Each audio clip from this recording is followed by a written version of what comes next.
Hi hello నమస్తే welcome to sauce TV నేను శివ. ప్రశాంత్ వర్మ 2024 జనవరిలో వచ్చినటువంటి హనుమాన్ సినిమాతో హీరో కన్నా కూడా బాగా ఎలివేట్ అయినటువంటి డైరెక్టర్ ప్రశాంత్ వర్మ అనే చెప్పొచ్చు. So after Prashanth Varma present ఏమైనా చేస్తున్నాడా అంటే ప్రెసెంట్ ఆయన చేతిలో ఉన్నటువంటి రెండు ప్రాజెక్ట్స్, ఒకటి జై హనుమాన్, రెండు బ్రహ్మరాక్షస్. సో బ్రహ్మరాక్షస్ ఇప్పుడప్పుడే పట్టాలెక్కేటటువంటి ఛాన్సెస్ లేదు, ఎందుకంటే ఇది ప్రభాసంతో ప్లాన్ చేసుకున్నటువంటి సినిమా.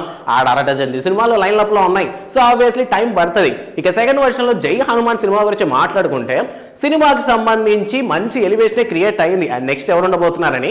సో రీసెంట్ టైమ్స్ లో రిషబ్ శెట్టి గారి సినిమాలో హనుమంతుడి గారి పాత్ర పోషిస్తున్నారనే విషయం మనకు తెలిసిందే. సో ఈ సినిమాకి సంబంధించి డేట్స్ అన్ని కూడా సెప్టెంబర్ నుంచి ఇచ్చినట్టు టాక్ వినిపిస్తోంది.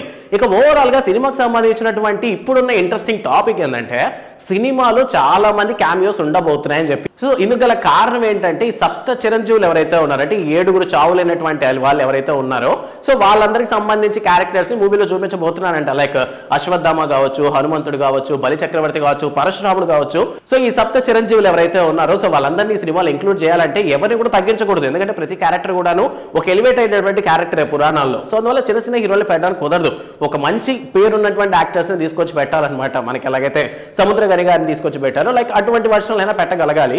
సో ఈ క్రమంలో చూసుకున్నట్లయితే పరశురాముడు, హనుమంతుడి క్యారెక్టర్లు ఖచ్చితంగా మంచి పవర్ఫుల్ హీరోస్ పెడితే గానీ ఆ క్యారెక్టర్స్ కి వాల్యూ ఇచ్చినట్టు అవ్వదు. సో అందువల్ల ఏంటంటే ఒక 6-7 క్యామియోస్ రావాలంటే అది అంత ఈజీ కాదు. సో స్టార్ హీరోని తీసుకొచ్చి సినిమాలో ఇంక్లూడ్ చేయడం అనేది పాసిబుల్ కాదని ప్రశాంత్ వర్మనే చెప్పాలి. సో ఓవరాల్ గా ప్రెసెంట్ ఇండస్ట్రీ పరంగా ప్రశాంత్ వర్మకి చాలా మంచి పేరుంది. సో ఆయన సినిమాలో కాస్త ఒక గెస్ట్ అపిరెన్స్ కింద ఎవరైనా వచ్చి చేయమంటే ఖచ్చితంగా చాలా మంది వచ్చి చేయడానికి సిద్ధపడేటటువంటి అవకాశాలు ఉన్నాయి. సో ఈ క్రమంలో ఈ సప్త చిరంజీవుల క్యారెక్టర్లకి ఒక్కొక్కరిని సెలెక్ట్ చేసుకునే ఆలోచనలో ఉన్నారంట.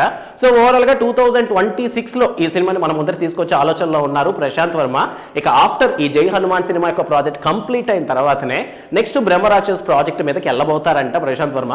సో ఓవరాల్ గా ప్రశాంత్ వర్మ డైరెక్షన్ లో కేవలం ఇప్పటికి 2-3 సినిమాలే వచ్చినప్పటికీ కూడా అన్ని సినిమాలు కూడా ఒక మంచి పేరు సాధించుకున్నాయి.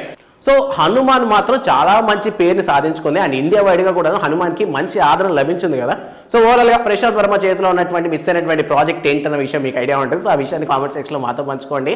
అండ్ వీడియో నచ్చితే లైక్ చేయండి. And don't forget to subscribe sauce TV. Thanks for watching.